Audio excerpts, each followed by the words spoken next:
Hi, good day everyone. This is Jay from Pageant Trend, and I'm here now at Boss D Restaurant and as well as Pasta Maria here at Tanawan City, located at Amabini Avenue. Of course, I'm here with one of our representative for Mr.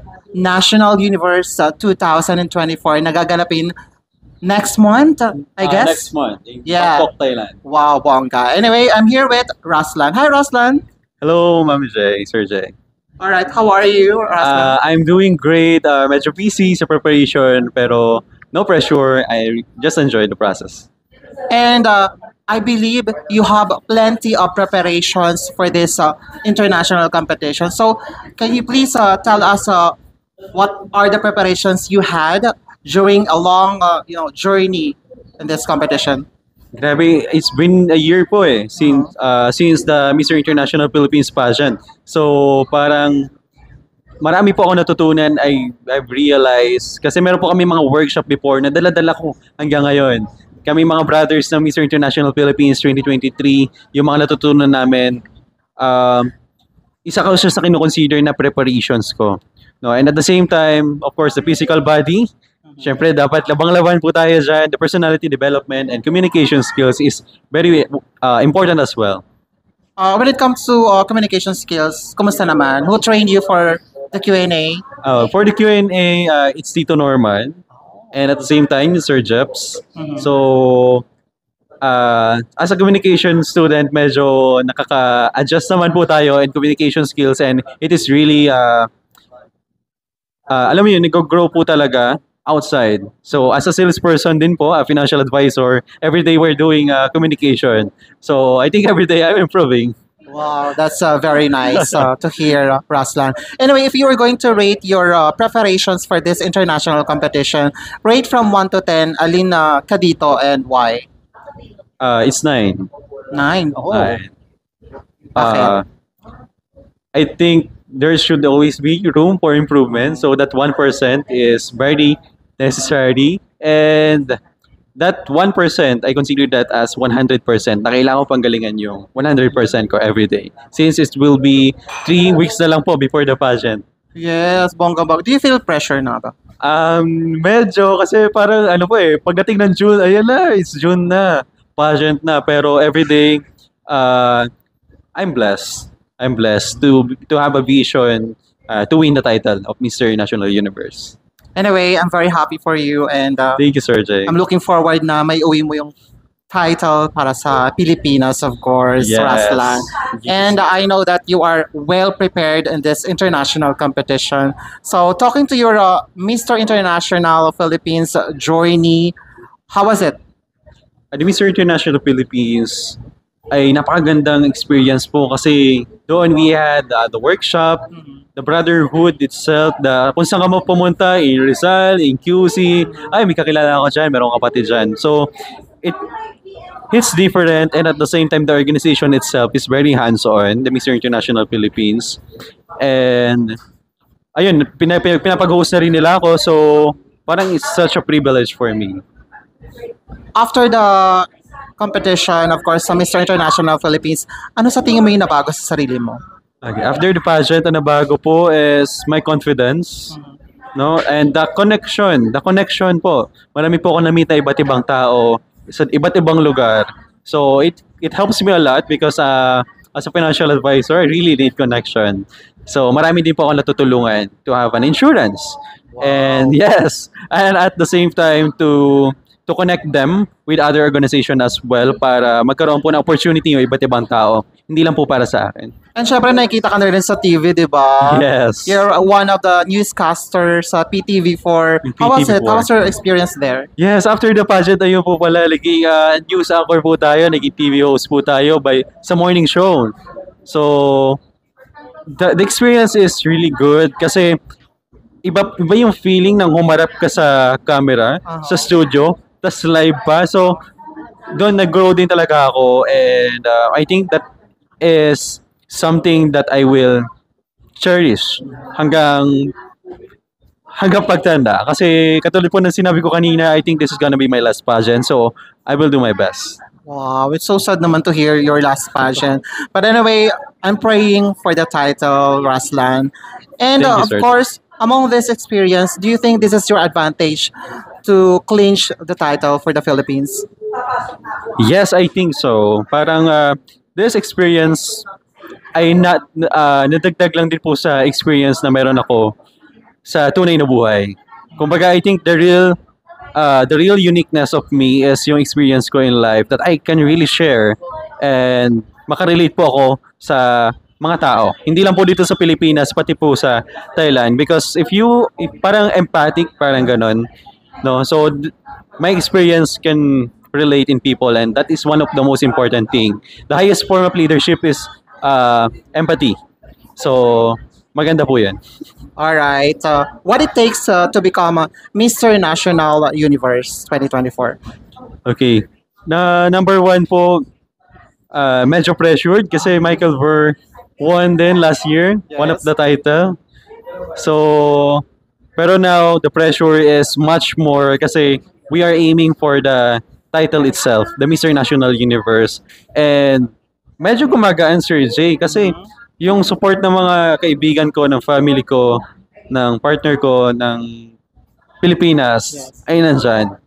So, yung pressure, nagiging diamond siya sa akin. Wow, bonggang-bongga. Diamonds Yes. are naging forever, di ba? Yes. Well, anyway, talking to your national costume, I guess meron itong national costume, no? Yes, we do. So, can you please give us a hint kung ano ito, yung national costume na ipepresent mo sa international pageant? The national costume is really unique Mhm. and medyo provincia side nito. At the same time, marami po kami piniprepare na national costume eh. Kumbaga namimili po kami. Pero yung isa po is parang Baguio side na inspired by Baguio. Wow, bongga. Oh, may mga magtatato, ganun. Well, abangan natin yun, Yes, guys. abangan po natin. Yung national costume. How about your yung OOTD mo? OOTD, so it's gonna be, ano po, everyday, no? So, iba't ibang outfit din po. No, pati po yung arrival outfit is gonna be different. Kumbaga yung 7 days po na pagpunta doon, everyday is pasabog. So, yun po yung gusto namin mangyari. Ayan guys, may abangan tayong pasabog kay Raslan sa kanyang international pageant. Prepare some 50 questions. Of course, and these questions contains personal questions, so there is no right or wrong. And syempre hindi mo sasagutin yung 50 questions na yun. You will be choose 5 numbers Okay. to answer these questions. So kindly pick the first number you want. Number one is number 7, number of God. Number 7. Okay. Your question is, what's the best way to waste time? Okay. The best way to waste time is put all of your time in your technology or social media. Kumbaga, we should give time lang at least an hour and let's give ourselves to rest on social media because sometimes it's really draining, no? And everything should be balanced. The time in family, so kailangan we should give more time in family. Exactly. And stress-free dapat tayo always. Yes. And all the time. Diba? All the time. Yung iba ginagawa nilang stress reliever yung social media, pero kapag napasobra, it became, alam mo yun, parang pag napasobra, masama. Yes. So, walang mabuti sa sobra. Yes. Okay. Next number, please. Number 22. 22. My number. Okay. Do you think money brings happiness? I think love is the true happiness. Yun lang. So, hindi money. Money could be part. Oo. It is, kailangan po yun sa pang-araw-araw natin, pero it's love and the people around you is the true happiness. Wow, bongga. Napaka-bonggang sagot. Anyway, next number, Rasan. Next number 21. 21. Your question is, what's something about you that annoys other? Siguro, I'm very busy person. Sobrang busy ko po. Yan, since I'm a breadwinner and I have businesses, I create opportunities for the people. So, medyo yung time natin, medyo busy. And of course, the preparation, of course. So, Ayun, kaya na ano yung sila. Hindi So- nila ako makutap-tapan. Oh, okay. Oh, so very hectic ang schedules ni Ruslan sa kanyang lalo sa international Oh, yes. preparation, 'di ba? Mhm. Anyway, let's understand na lang kay Ruslan. Yes And po. someday magkakaroon din siya ng time para sa inyo. Opo, yes po, magkakaroon po ako ng time sa inyo lahat. All right. Thank you so much, Ruslan. Next number, please. 26 po. Number 26. Your question is hiking or video games? I think it's hiking. I love yung natural peace. You can have peace at hiking. Tas walang cellphone. I think that is the best. Very stress. Stress-free Relief, at the same time you can feel ay grabe, creation pala to ni Lord. You can see yung pagiging natural talaga ng mundo without any technologies. And you feel the natural resources. Natural Yeah. resources, exactly, ng Philippines. All right. Thank you so much. Last number, please. 30. 30. Are you an adventurous? Yes, I am. Any activities you had? Okay, nag-hike po kami and then we go to different places. I really love to travel. Parang yung iba't ibang place na sa Pilipinas gusto kong i-showcase. Pero I hope that I can have more time. Oh, yes, despite of having hectic schedules. But anyway, thank you so much, Ruslan, for sharing your personal things to all our followers in Pageant Trend. And we hope that you will get the title or the crown for the Philippines soon. Anyway, do you have, or in this competition, is there a online voting? As of now, wala pa po akong nababalitaan na may online voting. Pero if ever, I will let everyone know. Ano po? Okay, one last question. What makes you relevant to the social media? Okay. Number one is, I'm very, may inspire po kayo. No? Kaya, yun yung time na ma-excite kayo pag nag-share ako because it is something, hindi po ako basta-basta nagpo-post. Hindi po ako basta-basta nag-share. Kumbaga, I'll make sure that what I click on social media, what I share is something that can help you. Something that could inspire you more as a person na makakatulong sa inyo. All right. Thank you so much once again, Ruslan, for sharing and best of luck sa journey mo sa Thank you, Sir Jay. sa Thailand. Opo. Ayan. Don't Yes. pressure and enjoy every moment. Okay. Do you have any social media to promote? Okay, first I would like to thank Pageant Trend. No, please share this media kasi sobrang supportive at the same time napakabait po ni Sir Jay. Yes. And at the same time po, please follow me on my social media account on Instagram. It's RUS_KLKV. At the same time in Facebook, it is Ruslan Torano Kulikov. So if you want to be updated on my social media on my pageant journey, guys, please follow me and not subscribe kasi wala po ako YouTube. Wala pang YouTube. Yes, pero I make one para at least you will be more updated. And how about the persons behind your journey?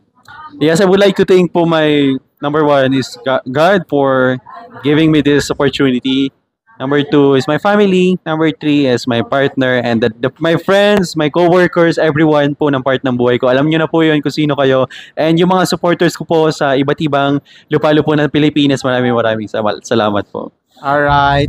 Thank you so much, Ruslan. Please don't forget to support his journey sa Mr. National Universe 2024. Nagaganapin this coming June sa Thailand. And we would like also to thank, of course, for this very nice venue, Yes. Pasta Maria, of course. Pasta Maria, Ayan. Bilaong, And as sarap. well as Boss D Restaurant, nakaka-open pa lang this day. So don't forget to visit Boss D I Restaurant. like their food, Sir Jay. Yeah. What's your very- favorite food?